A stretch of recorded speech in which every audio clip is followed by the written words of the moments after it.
So I now have the pleasure to talk to you about Peru. So, like before, I just want to take a few moments, kind of carving out why I think Peru is absolutely well worth a visit and what it offers over other destinations.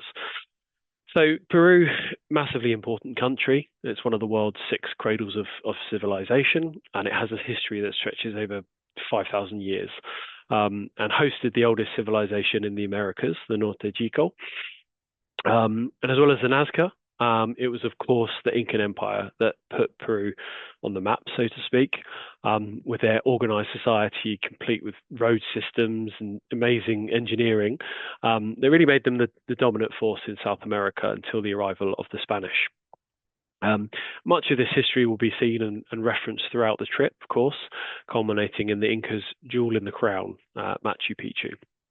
But in 1532, that all changed after the arrival of the conquistadors, as the Incan Empire was wiped out and Machu Picchu was lost to the world. And then Peru served as a seat of Spanish power for nearly 300 years as a viceroyalty before it gained independence in 1821. So anybody with really the vaguest interest in history will find they are pretty well catered for, as Peru is just a fascinating place to visit. But alongside history, the geography of Peru also makes it a fascinating place to visit with three pretty distinct zones. Of course, the Andes forms the literal backbone of the country, running up through the center of the country from the border in the south all the way up to its northern border with Ecuador. And much of our tour will focus, of course, on the mountains, as this is where the key Incan sites are. To the west of the Andes, we have the dry coastal strip where the land meets the Pacific Ocean that contains Lima, Nazca, and Paracas. And then to the east of the country, the mountains give way to vast swathes of thick jungle, which of course is the Amazon rainforest, home to over 40 different indigenous groups and a host of incredibly diverse flora and fauna. And in terms of getting around, the tourism infrastructure has really matured in Peru over the years, meaning it's a relatively easy, safe, and comfortable place to move around. There are lots of modern bus options, there's trains, internal flights, of course, well, lots of different great hiking options as well. And finally, it's one of the best countries in South America to see pre-Hispanic indigenous culture. So in parts, Quechua and Aymara is still spoken in a variety of places alongside Spanish. And traditional dress is still worn, which is not necessarily something that you'll see in other parts of South America. So just to give you a quick overview of our trip. Trip starts in Lima on the coast before flying down into the sort of foothills of the Andes as we make our way from Arequipa through Colca into the high altitude lake of Titicaca. Then we cross the Altiplano onto Cusco and the heart of the Incan Empire before we reach the crescendo, that is Machu Picchu. And like before, I just wanted to spend a few minutes just unpicking each of these different destinations so you can get a feel for what you will experience. So the trip starts in Lima, Peru's capital, of course. And for any Brits on the call tonight, Lima's weather may feel weirdly familiar in parts. It's enveloped in a low-lying grey cloud for much of the year. In fact, it's one of the cloudiest cities in the world, and they even have a name for it, the Garua. But that really is where the similarity ends. Far less rain, much warmer, and a really colourful and vibrant city. And as you can see from the picture, it's a real mix of old and new. The Miraflores district is kind of the main tourist area with shops, bars, and restaurants, along with the Malecon, which you can see there, which are beautiful parks perched on this really quite dramatic cliff top with some great walks, and you'll often see paragliders and kite surfers and whatnot surfing in the Pacific there. Lima is also fast becoming one of the foodie capitals of the world, and Miraflores is filled with some of the finest food in all of South America, in my opinion. There's lots of Michelin star restaurants popping up, so you can go to Michelin star fine dining and try some ceviche, as you can see in the bottom right there. But then there's also lots of street vendors selling a whole variety of exotic fruits and bars selling the iconic pisco sours. Lots to try. And then just down the road, you've got the Barranco district, which is kind of like the arty district, the arty little brother of Miraflores. Very bohemian. It's full of colourful older style colonial mansions, brightly coloured murals, art galleries, indie cafes, and lots of bars with live music. Really, really cool place to explore. Then we head into from the coast, we head into the mountains and up into the Andes. So Arequipa is the next part of the tour, which is at 2,300 meters. So that kind of serves as a bit of acclimatization before climbing into the Andes further. Now Arequipa is Peru's second largest city. Architecturally, it's beautiful, as you can see in that photo. In fact, the whole historic center is a UNESCO World Heritage Site with its Plaza de Armas and the Santa Catalina Monastery, as you can see there. But the main draw for this area, for a lot of people, is Colca Canyon. Now, I feel quite a few countries claim to have kind of their own version of the Grand Canyon. But the Colca Canyon does actually beat the Grand Canyon in depth.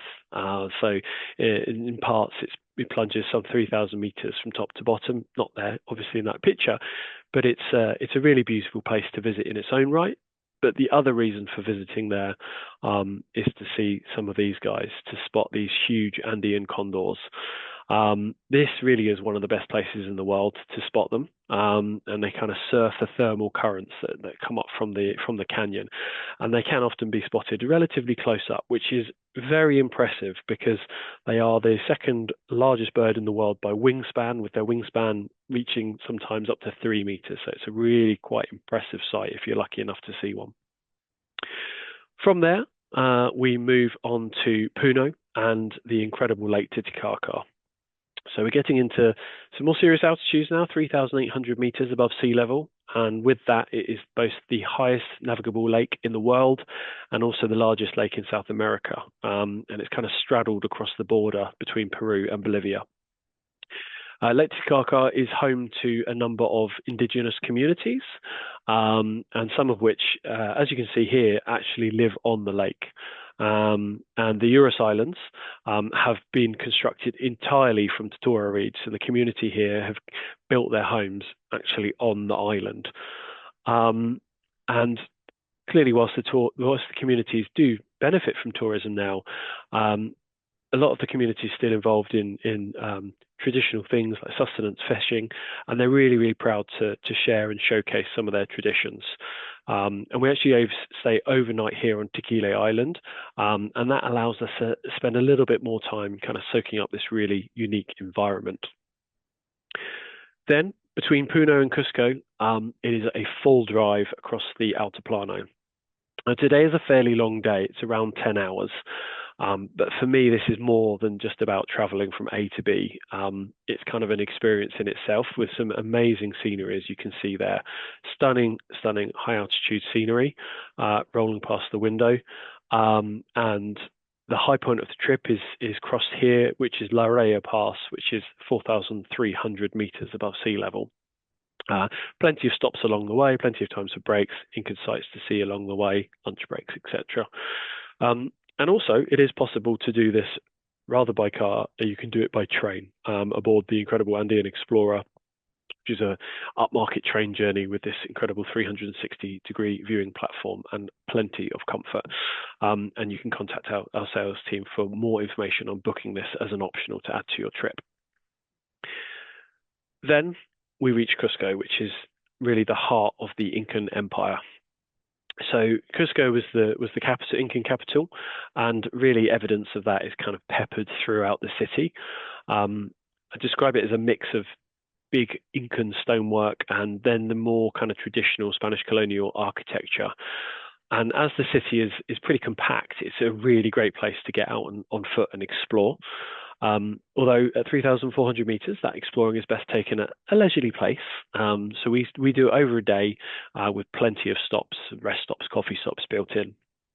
And on our day there, we spend a day touring around the city, following an old Incan pathway, taking in hidden Incan aqueducts, and Spanish-style terracotta roofs. It's a beautiful place to explore. Also, the markets are quite incredible there as well. As you can see, it's Pisac Market in the top right-hand corner, to try a host of local fruits and just a place to sit down for a moment and take it all in. We then move up into or sorry, should I say down into the Sacred Valley. It's a bit lower, about 2,500 meters or so. And this place is quite incredible. It's carved out by the Urubamba River, and it's a bit of a marvel of geography. The valley's mild climate and really fertile soil really made that agricultural center that kind of fueled and fed the Incan Empire. Nowadays, there's lots to see and do in the Sacred Valley. For those that's interested in history, there are Maras and Moray, which are both really impressive examples of Incan engineering. Moray being like different layers of different sized terraces at different altitudes and different microclimates that you can see there, which is thought to be sort of experimentation, if you like, for growing different crops. And Maras is a really impressive salt mine that is made up of 3,000 different individual salt pools. For those that prefer to be active, there's lots on offer. So it's possible to try stand-up paddleboarding or kayaking in the lagoon, or take a day trip out to Rainbow Mountain, which, as you can see in that bottom left-hand corner, is quite an incredible sight. But I will say, over 5,000 meters. It's a pretty tough day out, pretty tough walk, but very well worth it and really scenic. We also include a dinner in Mismanai village, and this village is primarily made up of porters and their families from the Inca Trail, and they've set up this kind of community initiative which allows them to try and make income outside of the portering, and we've been working with this village for 15 plus years, and we're warmly welcomed into the community for dinner, and it's a great opportunity to learn some of the history of the area and what life is like for this community. It also happens that it's a really wonderful place for stargazing at night. So we'll learn a little bit of the Inca's relationship with the cosmos here as well. And then, of course, the crescendo of the trip is the masterpiece and one of the modern 7 wonders of the world, that is Machu Picchu. So-called lost until the world, and it was rediscovered in 1911. Machu Picchu kind of straddles 2 mountains. So Machu Picchu Mountain on one side and Huayna Picchu on the other. And it sort of sits almost impossibly perched on this knife edge ridge between the two. At 2,400 meters, it sits in a kind of perfect ethereal cloud forest. And it really is a marvel of engineering that has stood the test of time and several earthquakes, I would say, as well. I could wax lyrical about this place for hours. Sadly, we don't have time for that today. But I'll let the pictures do the talking. But what I will say is, for me, it is one place that really did live up to the hype, and it didn't disappoint for me.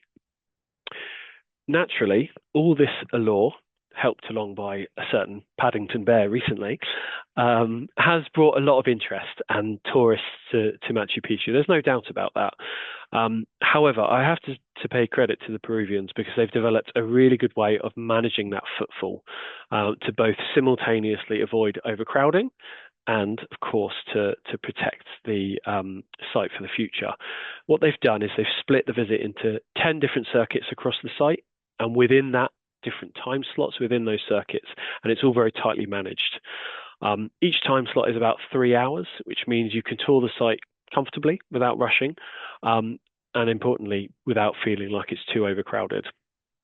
And on this trip, we offer an included visit to Machu Picchu, which is usually via the classic circuit, which you can kind of briefly see in this map here. And we think that offers the best overview of the site with the main buildings and areas, and of course, the opportunity for that picture from the classic viewpoint. We also offer some free time the next day, where it is possible to go back and visit the site again. It really is that good, in my opinion, at least. And you can now choose from a number of different circuits, either high up in the site, lower down in the royal areas. And for those with a head for heights and some strong legs, there are some hikes available up either mountain, Machu Picchu Mountain or Huayna Picchu, for some incredible aerial views. The other thing I wanted to mention as well is the is the journey to Machu Picchu itself. It's accessed by a train journey from Ollantaytambo in the Sacred Valley. And the train journey is just beautiful. It snakes its way alongside that Urubamba River, through beautiful scenic valleys and to the outpost of Aguas Calientes, which is the jumping off point for Machu Picchu. Of course, Peru is more than mountains. There's a whole other region we haven't even spoken about yet, and that is, of course, the Amazon rainforest. At the end of, next slide, please. At the end of this trip, it is possible to tack on a 4-day, 3-night extension to the Amazon rainforest. Here you can catch a flight from Cusco to Puerto Maldonado in the Amazon, and from there you're picked up from the airport and you transfer down by boat downriver to the Amazon Lodge. And here we have a couple of different options. We have the excellent Eco Amazonia, which is a really comfortable property with a pool and a great program of activities. Or if you prefer a bit more comfort, we have a premium version of the lodge with its own amazing canopy walkway. So hopefully that gives you a good flavor of Peru. That is our classic itinerary, but we have several others to choose from, whether you'd want to hike to Machu Picchu along the iconic Inca Trail, of course, or whether you want to explore in style and comfort on our upgraded trip, or if you're short on time and you want to just get a little taster of what Peru has to offer. I'm confident that we've got something for you in our offering. But as I mentioned before, we offer lots more to South America, and tonight we've really barely scratched the surface of this amazing continent. So I just wanted to mention 3 other trips very briefly that offer some other incredible experiences in South America. First up, we've got the Volcanoes and Galapagos trip, which spends a week exploring Ecuador's Andean culture, steaming volcanoes and indigenous communities before heading off for a wildlife adventure, island hopping in the Galapagos. Or we've got a 2-week trip that traverses much of the length and breadth of Brazil, spending time exploring the wildlife haven of Pantanal, the waters of the Amazon rainforest, and seeing the raw power of nature at Iguazu Falls before ending in iconic Rio. And finally, we've got the best of Argentina, Bolivia, and Chile, which starts in Buenos Aires, which Vonnie has done such a great job describing. But this trip is all about huge landscapes, from the northern vineyards of Argentina, the salt flats of Uyuni, and then the incredible starry skies of the Atacama Desert in Chile. The whole trip here is just one big picture postcard. So to find out more about these trips and the other trips we offer, please visit our website or contact your local travel agent.